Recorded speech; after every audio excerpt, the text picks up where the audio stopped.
All right, let's get started. Five, four, three, two. Thanks again, everybody. This is the Coach and Player Podcast. I am your guest host, Wayne Dunn. I want to thank everybody for calling, for getting on. Tonight, we're going to talk about the preview of the East Carolina Virginia Tech game. Uh, you could, uh, our Coach and Player website is coachandplayer.com, where our articles about the upcoming game will be coming up.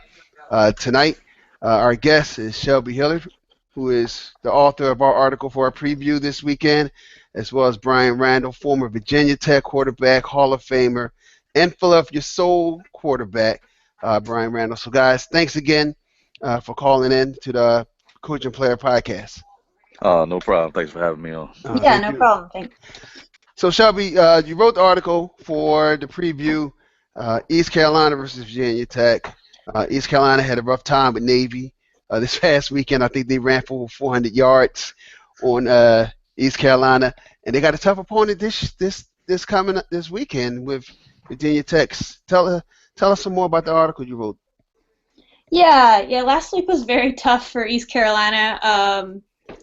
This week we kind of be able to see if that was going to be a sign of things to come as far as their running defense. Are they really going to give up that much every week, or was that just the triple option at its finest? You know, a lot of teams can't stop that, but that was pretty rough, over 400 yards. So coming up against a Virginia Tech team that can run the ball as well, and I would look for them to do that a lot. It'll be a big test for them to kind of see if they can turn it around this week, and if they can kind of change the mindset. And that's just one of the things I look forward to seeing. Now, their record this year is what? It is 1-2. They won their first game of the season, but they've lost their last two. Oh man! And they're playing. I know they're playing Temple in a couple weeks. And that was one of our biggest. Full disclosure, I'm a Temple alum. That was one of our biggest games last year, beating East Carolina. Because at the time they were nationally ranked. So. Yeah, it might be a bit of a flip this year. If y'all continue the way Temple's going, then it might be the opposite way around. Yeah. One game at a time. Cinderella last year. It seems like Temple's carrying that banner for the AAC this year. Yeah, one game at a time, though. So, Brian, I want to pull you into this discussion because, as a former quarterback for Tech, I mean, you've seen the ups and downs of the program. I know you held it down when you was there. You was Player of the Year, Big East Player of the Year. I think your freshman, sophomore year? ACC Player of the Year, my senior year. We moved into the ACC my senior year. That's right. Yeah. That's right. So what do you think about the team this year? What are your thoughts? Have you been following them? Yeah, I have been following them. It's the team about this year. They had two tough games. Starting out the past 2 years, and they beat Ohio State. The year before, and then they come back and play Ohio State in Blacksburg, first game of the year this year, which to me is a great test to see where you're at as a ball club. Ohio State, I mean, they came in and did what everybody thought they were going to do, and ended up pulling away. However, I think it was a great character builder for Tech, and I think this team is one of those teams where, they just got to fight through some things. And if they can get things going and pull through some of the adversity, they lost Michael Brewer first game, and, Motley has to step in and play a big role now. But, it's no different really from, how we overcome in the past where,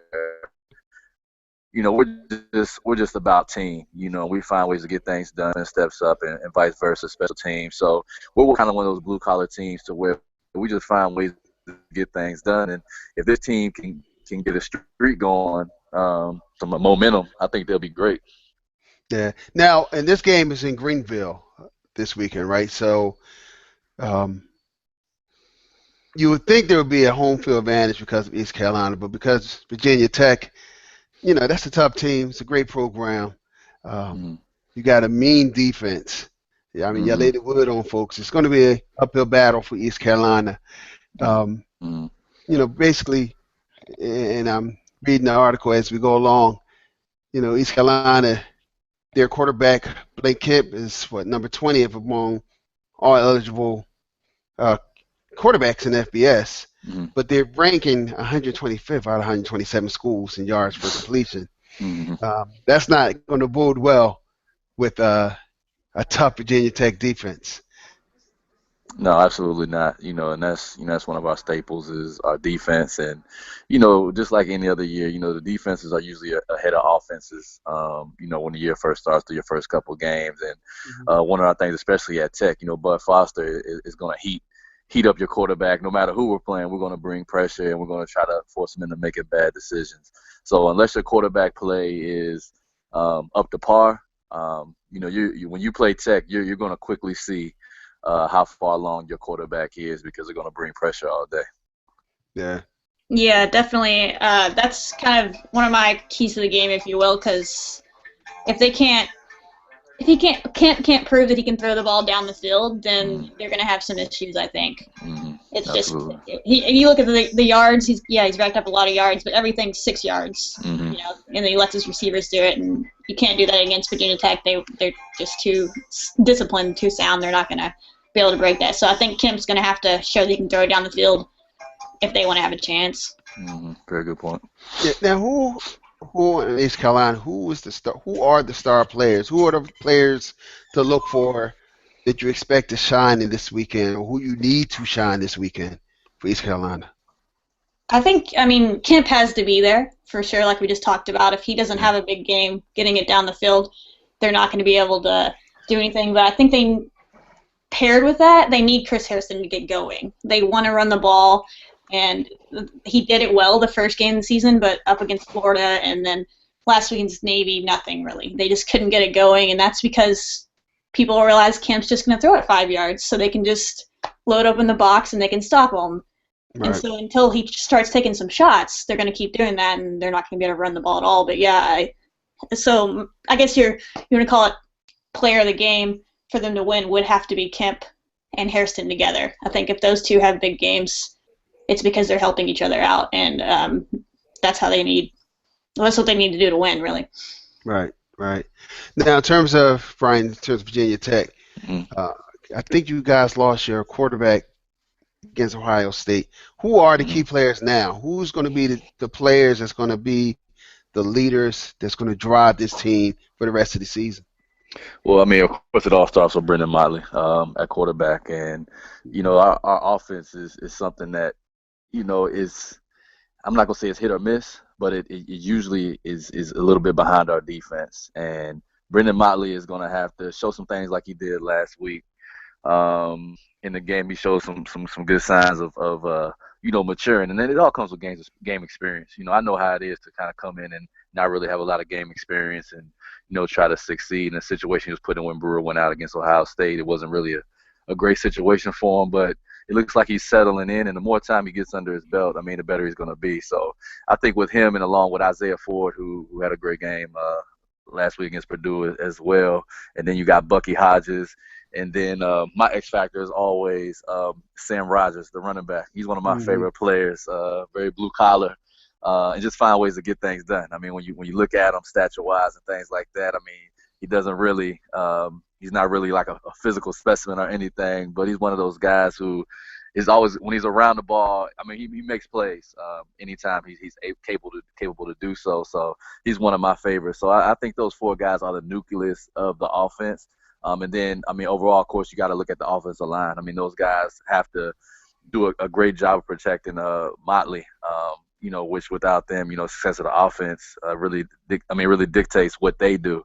So you get them going, get the running game going, and then Motley makes good decisions. I mean, you had to see, had to see what happens. Yeah. Now, this is, I believe, your last out of conference game before you go deep into the ACC schedule.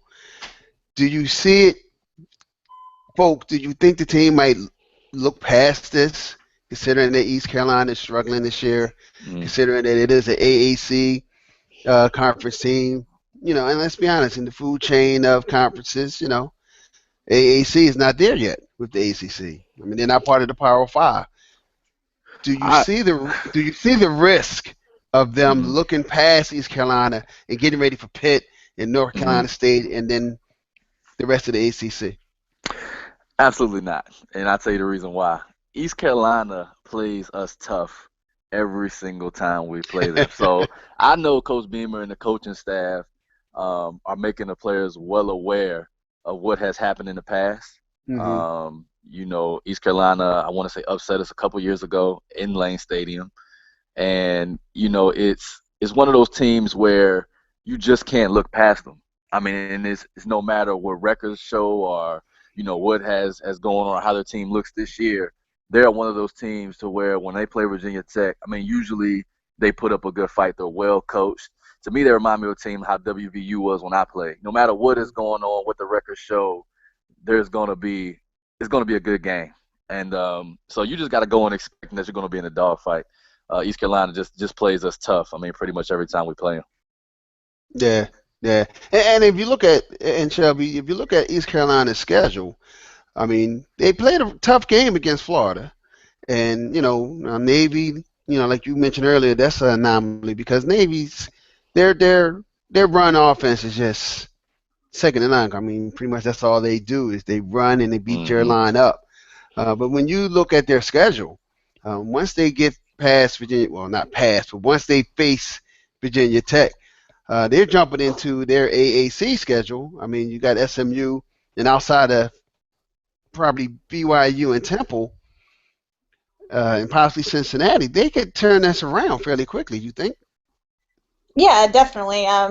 They're 1-2, but you mentioned it's not like it was against bad competition. They played Florida really tough. If not for some turnovers there in that game that really kind of turned it around, they were within a point for a while, and they had pick six, and they had a fumble. They really could have won that game. It was there for the taking. Right. The Navy game, not so much, but it's like you said, the triple option. People might think that's easy to stop, but until you face it, they're so good at it. So that game, 400 yards is bad, but I'm interested to see how they kind of respond from that and play against teams they have upcoming on their schedule. Yeah, absolutely. And I still think they're a favorite in the AAC. And going back to my Temple roots, of course I'm loyal to my Temple Owls, and this is special. What's going on? Because I've been there. And when I was a student, I remember those days when we was going 1-11 or 1-10, and so to see us have that schedule is great. But I know we got teams like East Carolina coming up, and that's going to be rough. And I refuse to hold them down and expect them to struggle the rest of the year. I mean, they got some tough teams coming up. Tech being one, but I think they're going to be in the mix when it's all said and done. They're going to be in the mix. So Brian, I want to jump back to you. And first thing I want to congratulate you because you just got inducted this year to Virginia Tech Hall of Fame, right? Correct. Thanks. Now, how does that feel? I mean, I followed you when you was at Tech.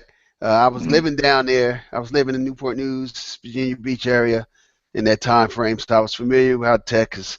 Really, at that period, it was Tech. UVA was doing their thing, but everybody was a Tech fan all of a sudden. I think after Vic left, everybody became a Tech fan in the Newport News area. So, how's it feel? It's unreal, man. It's it's one of those things. I mean, it seemed like it came around so fast. Being out of school 10 years and being eligible to be inducted to the Hall of Fame, but as a player, you just go out there and play and try to do the best that you can. You really don't think about, am I going to become a member of the Hall of Fame or, what's going to necessarily happen 10 years from now when I leave Virginia Tech. But, Virginia Tech has always showed me a lot of love, and it was a great time while I was there. Played with great teammates, great coaches, and, to be inducted, to be looked at as that caliber of player while I was there. To be inducted with a great group there in Virginia Tech Hall of Fame, man, it's a blessing and an honor. Yeah, and following your career, from your NFL career with the Steelers and the Bucks, and then going to Canada. Talk to me about Canada, because I watch CFL during the summer. Well, because you guys usually start a little bit earlier, but there has to be. I mean, the field is longer, it's wider. Canada is just different. How would you compare your experience with the CFL with your NFL experience? Well, going to the CFL, it's just a different game. And, I mean, I remember when I first looked at the first CFL game, I really hadn't followed the CFL too much at all to really know the rules and how big the field was and things like that. So before I went up there, I looked at a little bit of film, saw the guys going in motion, and realized there was an extra man on the field. And then when I got up there, I mean, it looks bigger than what it even looks like on TV. So it was it was definitely it was different. I mean, it's just a different style of game. With adding that extra player and then the size of the field, and then you're losing a down, and it's just a lot of little different things within that game that until you go up there and play it and you really get involved with it, you really don't understand how much different it is. I mean, at the end of the day, yes, it's still football, but there are some different things. So different things within the rules of the game that change the way that you scheme, change the way that you attack on offense. So it's a different game. It's more like, to me, it's a bigger scale of arena football, in my opinion. So, but the NFL and CFL, especially as a quarterback, there's some adjustments that definitely have to be made. And you kind of segued to where I was going, because once you left CFL, you jumped into the Arena League, not just the AFL, but other indoor football leagues. How was your experience? And I know I'm going to get to your Soul experience too, because that's my home, and I've been following the Soul since Jaworski brought it back. But the adjustments from coming from an outdoor environment to where you're going to, I mean, it's like hockey almost. You're getting hit across the boards, man. And you got to be mobile because, you got two guys rushing, and they always like to lay the wood on you against that board. So. It's an intense game, man. And the first thing I really realized about the indoor game was exactly how confined the spaces are, how tighter the throws can be. And, it's even that is you have to kind of forget everything systematically that you've learned as a quarterback. Some of the throws you made are off balance. You get it out any way you can. It's a lot of different throwing motions. The reads are different. It's fast paced for sure. And I played in a couple different leagues, and even within the different indoor leagues, there's different rules. Yeah. So you have to I had to adjust from one indoor league to go into the AFL, and where there were different rules, and you didn't have to be as mobile. But it's a fun game. I do love the indoor game, especially with quarterback. I mean, you're throwing a lot of touchdowns, so I mean, it's fantastic for us, and it's offensively based. So I couldn't be mad going to the indoor game. I mean, you throw all those touchdowns, it always feels good. Yeah, I mean, I think you was MVP in some of the leagues. You played in championships in some of the leagues, and you ended up here at the Philly Soul. How's your experience? Now, when you're playing for the Soul, are you living in Philly during that period, and do you just, after the season, you go back home, or? Yes, and our facility is based out of Jersey. So Voorhees, New Jersey. So we actually stay in New Jersey, right across the bridge.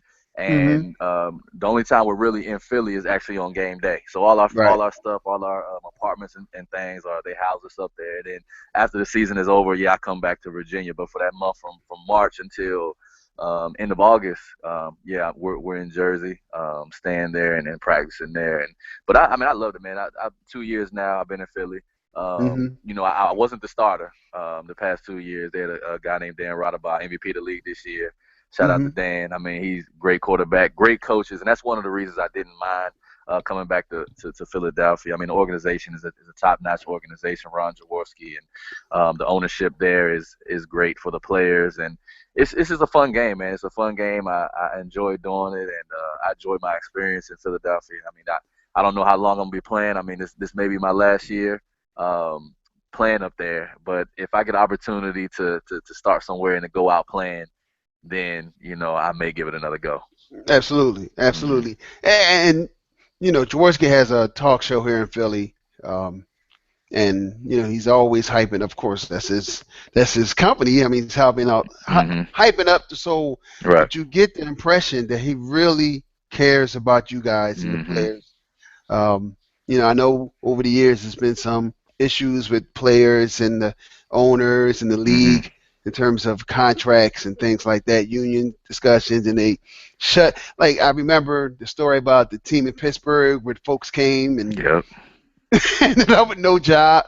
So I don't get that perception with Jaworski, it seems like he really cares about you guys, and I think because he came from a player perspective, Mm-hmm. and you know, Yeah, he's hands on. He's right in the middle of things, and that's that's one of the differences I feel like with one of the positives, which you get it with sometimes with arena football. Because we're a smaller team.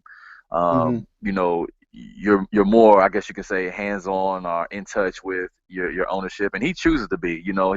He's right into when he comes to the practices sometimes, and he's at every game. That yeah, we play, especially when we're at the home games, he's right in the front row yelling at the officials, and he's coming in the locker room, shaking our hands and encouraging us. So I mean, he's not a guy to where he's untouchable, which I like to right, say where you get with some organizations where you'll never even meet the owner.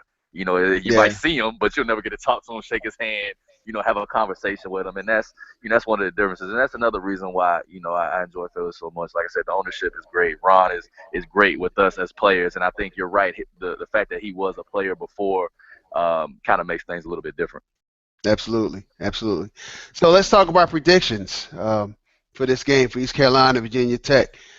Shelby, what's your prediction for this game? Whew, yeah, I think ultimately Virginia Tech is going to edge it out, but Mhm. I'm going to give ECU a chance. I think they're going to hang around. Ruffin talked about this week. Hopefully going to open up the offense a little to try and give the running game some room. So I'm hoping that that happens for them, so they can make it a fun game like these games usually are. Brian talked about that. They always play each other tough. The ECU beat them last year, so Virginia Tech's going to come in wanting some revenge. But I'll say maybe the opposite of last year's score 28-21, but Virginia Tech winning this time. Now, Brian, I know you're going to predict Virginia Tech to win. I'll be surprised if you Mm-hmm. didn't. But what is your score? What's your final score? I'll be offended if you I'm gonna go with didn't my root for final. your team. I'll never go against my team. I don't care who I'm talking to. So yeah, you're right about that. You're 100% right on that. I got us winning by 14. I think ultimately the defense is, going to be a little too much for ECU and force a couple turnovers. And I think Molly is kind of getting in a groove. And I think if he stays in that groove, I think the offense will stay right on pace. I think it's going to be a tough game. But I think ultimately we're going to go about 2 scores and beat them 28-14. All right, now I know you guys. I know we're talking about East Carolina, Virginia Tech, but as I dropped in throughout this podcast, I am a Temple alum and I'm a Temple fan. So I got to ask you guys, what is your prediction for the year for my Temple Owls? I got to be selfish. I'll be honest with you. I don't know too much about Temple this year. So until they pop Neither the do screen, we. but you know what? Since they're your team, I'm gonna look them up after we get off. I'm gonna check them out a little bit more, see Check what's us going out, on, man. and I'm gonna have to get a little more information. So I can't really predict on them right now. I don't know really much about them at all. But I see that you love them.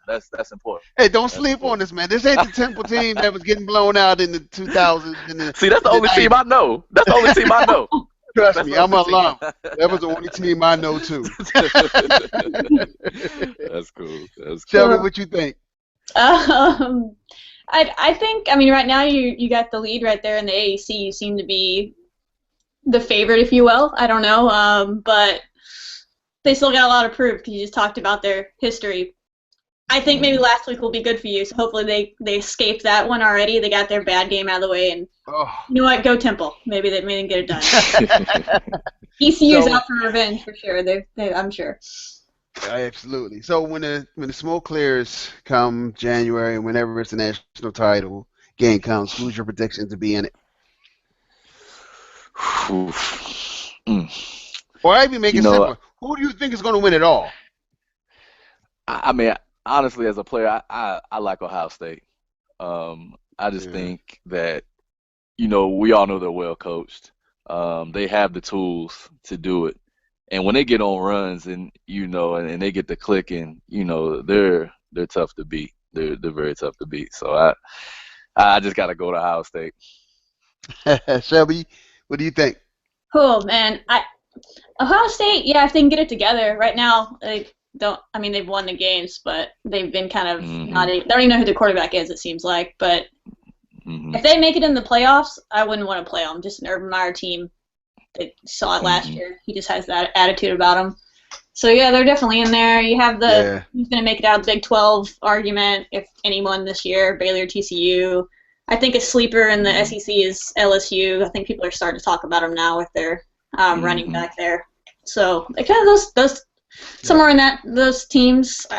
I don't know. I'm not feeling Ohio State. I just don't know if they're going to be able to pull it off this year, but I certainly would not want to play them come playoff time if they make it. Yeah, and I spent some time in Columbus, Ohio for work, and I could just imagine how it is out there right now, because everything is Ohio State then 365. I mean, even and Columbus is notorious. If Ohio State loses a game, it's like Baghdad in the streets. I mean, they're just falling out. So for the sake of my friends and family that's out there, I don't want their couches to get burnt up. So I'm going with Ohio State, unless somehow the stars align and Temple gets up in there, because of course. Oh yeah, Temple. That's Temple all the way. Yeah, there you go. But guys, I want to thank you guys for calling in. This is real impromptu, and shout out to Frank who gave me the chance to host this, and thanks to you guys for calling in and agreeing to be on this podcast. Any closing remarks before I shut it down? I'll go Hokies. There you go. That's it. Thanks for having us. No, thank you guys for calling in, and Brian, thanks again, and I hope you do come back to the Soul, man, because we got some unfinished business. I definitely appreciate that, man. Y'all might be, the Soul might be the only team that could win us a championship and give us a parade. So, I was rooting on them. Yeah, winning this team in Philly. That's it. Yeah, how about that? I know, that's crazy. So, Temple and the Soul is the only teams that won a bowl in Philly in one shape and form. So, so come on back, brother. Come on back. We'll see what happens. We'll see. All right. Thanks again, guys. And, just for folks who are listening, you can catch the article on coachandplayer.com. You can also be a subscriber to the magazine as well. And there's instructions on how to subscribe to the magazine as well as being an online member. So, again, on behalf of coachandplayer.com and Coach and Player magazine, this is Wayne Dunn. Thanks, Shelby. Thanks, Brian, for calling in. And take care. See you next time. Thanks again. Have a good one. Yeah, you too. Take care, guys. All right.